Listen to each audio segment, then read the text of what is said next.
Good morning, I'm Michael from Moat Monster Gaming, and if you enjoy the video, please like and subscribe. So today I'm opening the new HeroQuest expansion pack, Jungles of Delthrak. Delthrak. Newest expansion for the HeroQuest line.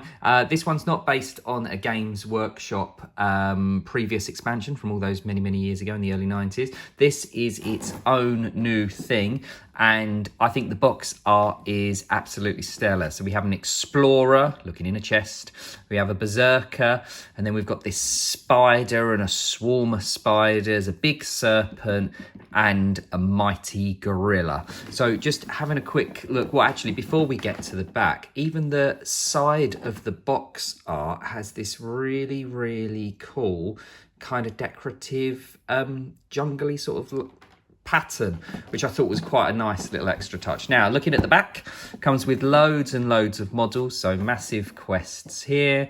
But then we've got serpent, 2 raptors, a goody raptor, we'll come to that, a saber fang, a giant, I want to say it's a blight weaver, blight spider, big spider, some, oh, they're a blight weaver, there must be a blight spider, some goblins with ranged weapons, little bits of extra scenery, and 2 new characters, the berserker and the explorer. And I quite like this plant person that looks a little bit like some sort of swamp thing, man thing. So the basic premise is it's a little bit of a follow-up to Keller's Keep. So the dwarves are displaced when Keller's, well, actually just before Keller's Keep happens, and they have gone back to their ancestral home, which is apparently not underground, but in the jungle, in these old overgrown cities. So the players have got to investigate, and spoilers, there's evil magic afoot. I have sort of skipped to the end. I think it's like a demonic goblin. But looking inside, we have lots and lots of jungle tiles. Now, I'm not 100% sure how well these are going to work on the traditional HeroQuest board, but the tiles themselves are actually pretty good. So we've got one that looks a bit like a campfire tile.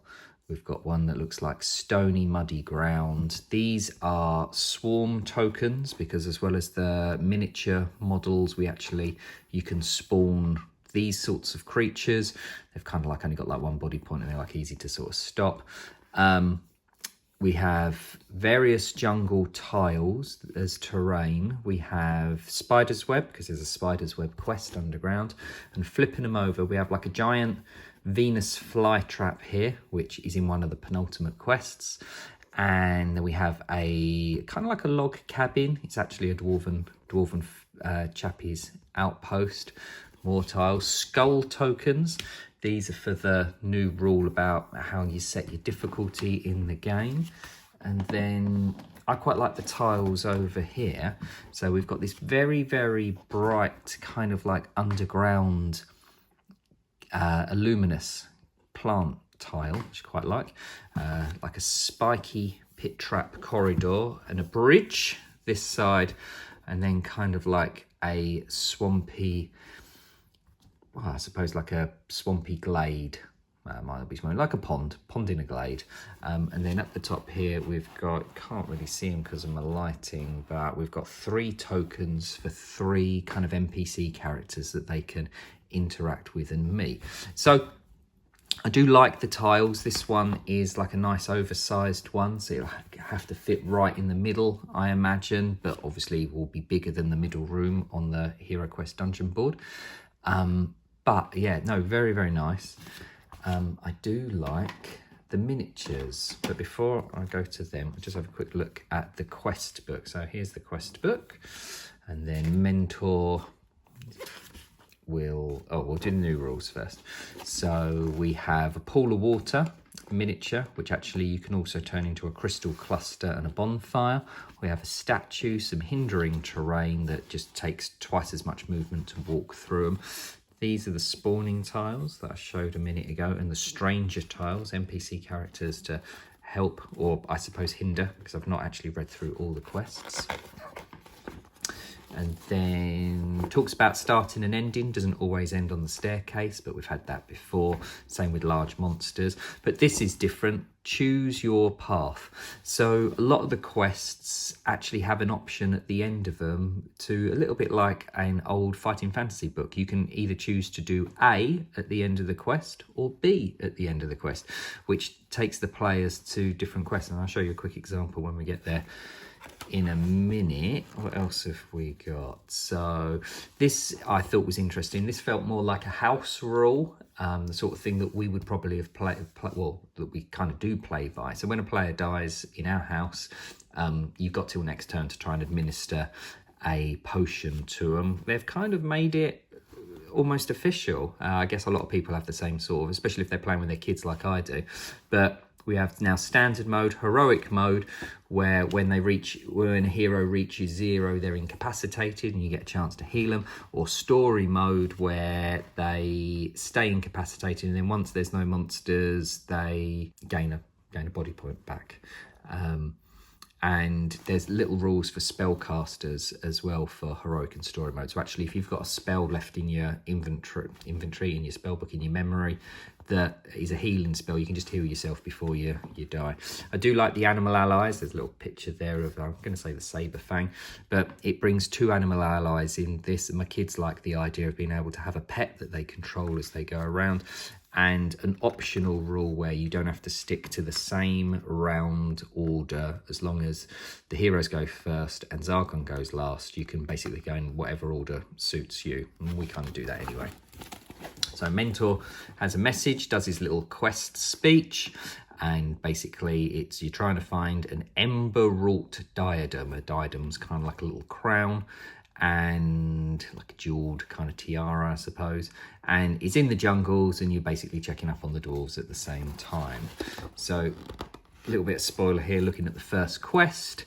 So already I'm not sure what it's going to look like on the board, because to me this doesn't scream jungle. It screams HeroQuest dungeon board with a few random jungle tiles, and I don't know how it looks. So actually, when I've done the model and the miniatures, I'm going to lay them all out and I'll actually have a look at it and let you decide. Do you think it looks jungly, or does it just look like HeroQuest with a few kind of greeny patches on? But there we go. Now, the quest actually ends when you find this dwarf chappie in one of the rooms, and then he provides the characters 2 options. They can either follow Tharn, the dwarf, back to Durlin's outpost. If so, proceed to quest 2 on page 15, or they can investigate the strange curse afflicting the jungle. If they choose that path, go to quest 3 on page 17. And it's kind of like that the whole way through. You can pick and choose what route you take. Some of it means you skip quests. Some quests are kind of inevitable. And ultimately, the options that you've taken do choose which set of quests you get at the end of the adventure. I like some of the underground ones that they've done, because for me that feels natural to HeroQuest. This one's the Vaults of Delthrak. It's like an old dwarven vault, I believe, from what I remember reading the blurb. It's the overgrown jungle ones I'm not sure of, just because I'm not sure how well that fits on the HeroQuest board. But like I said, in a minute I'll throw them out. What I do like is some of the later ones are so heavily tile focused. Let me just, again, spoilers.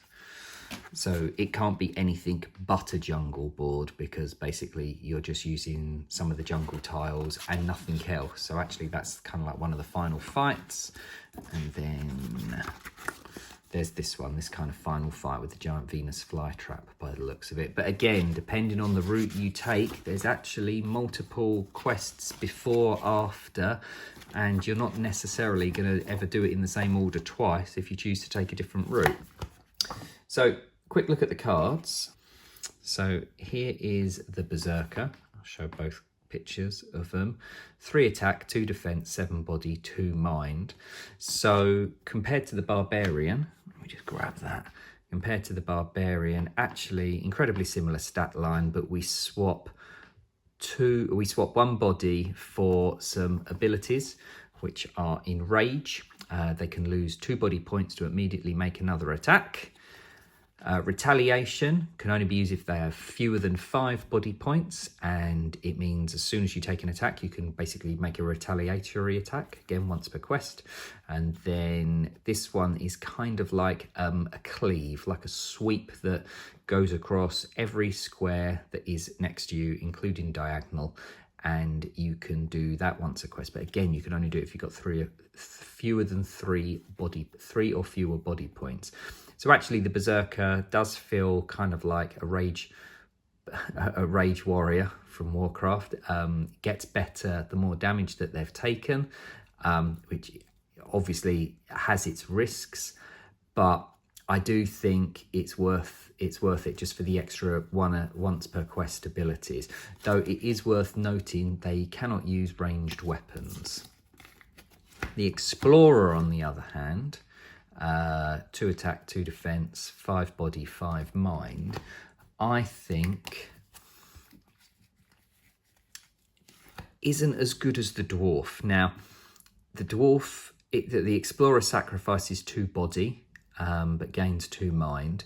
So we've never really had mind come up as much. I know it does in the later ones, but we still tend to be on the earlier quests. But I'm not sure on the abilities are worth it. So they're kind of like really good danger sense and trap sense. So they have to know where the traps are. They can avoid a hazard drawn from the treasure deck, and if they get gold, they get even more gold. They get an extra 25. So I mean, they'll be making money, but I'm still not convinced. But it'll be cool to try. I also like the dwarf. They can disarm traps without the use of the toolkit. Now, the raptor, companion ally, I actually think is quite good. So they move 8 to attack, and they can move, attack, then move, which I think is quite useful. I guess that's to imply their speed and their nippiness. And I quite like the saber fang as well. Moves even further, 2 attack dice, but can attack diagonally. Definitely like the saber fang. And I would take that in if we were ever short of players. The blight crawler, big horrible giant spider. The blight weaver, kind of like a chaos wizard, but like different stats. The giant ape though, very, very cool. Goblin archer, we've seen these before. The raptor is just a green version of the red one that comes with it. The serpent is huge. I also think it's quite nippy at moving 8 squares. The skeleton archer, the skull blight, which is, to me, it does look a bit like swamp thingy, man thingy, but obviously very, very evil. And the little spawning tokens. And then we've got some potions and some artifacts, a couple more hazards, and a couple of dread spells.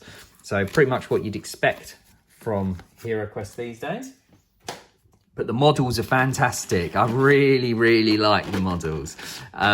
So was unsure about these random kind of grey pools when I saw the previews for it, but actually slap a crystal on it. Yeah, it looks all right, doesn't it? I quite like this see-through plastic that they've used. Same with the bonfire. Obviously, bonfire's probably about the wrong colour, but still looks very, very good. And then going through the rest of the models, here is the player raptor. And then here in a very, very cool bright green is the exact same, but the monster raptor. Quite like how it's got the feathers on it. And then skull blight. I think they look very, very cool. Kind of do like how the vines are growing out of the skull right in the centre. Also got like a cluster of crystals on the top. I hadn't spotted that. And then I prefer the one with the boomerang. We have the goblin archer. And then no card for this one because this one's, I think, the villain of the piece. I'm sure this is the one you're supposed to use. I can't remember their name. And then barbarians. Sorry, berserkers. Berserkers. Explorers. their little hand axes. Quite like the detail on their backpacks. And then the saber fang. I mean, obviously they'll always look better painted.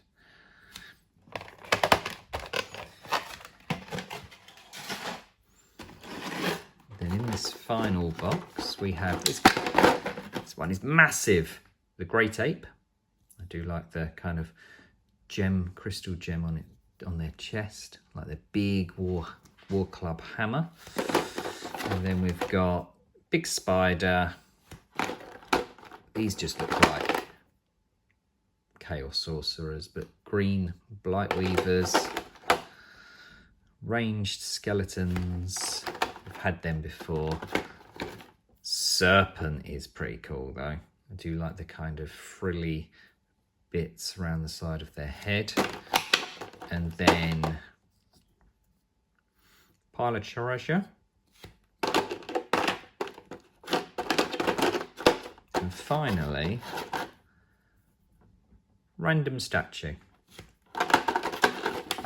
What I'm going to do now is I'm just going to randomly, well not randomly, I've already chosen. I'm going to throw together this one on the board so we can see what it looks like, and then I'll throw together a couple of the later ones, and again so you can see, does it look jungly enough like the jungles of Delthrak, or does it just look like HeroQuest with a bit of green? Right, let's do it. I don't know, I've set it up and to me it still just looks like HeroQuest now, with a lot more tiles on it. So in the first quest, the heroes start over here, they go through some stairwell and then they're onto green tiles anyway. But then actually the next sort of greeny jungle tiles are these random ones over here. And then we've got a green room at the end. So I'm just gonna pick it up and hold it above.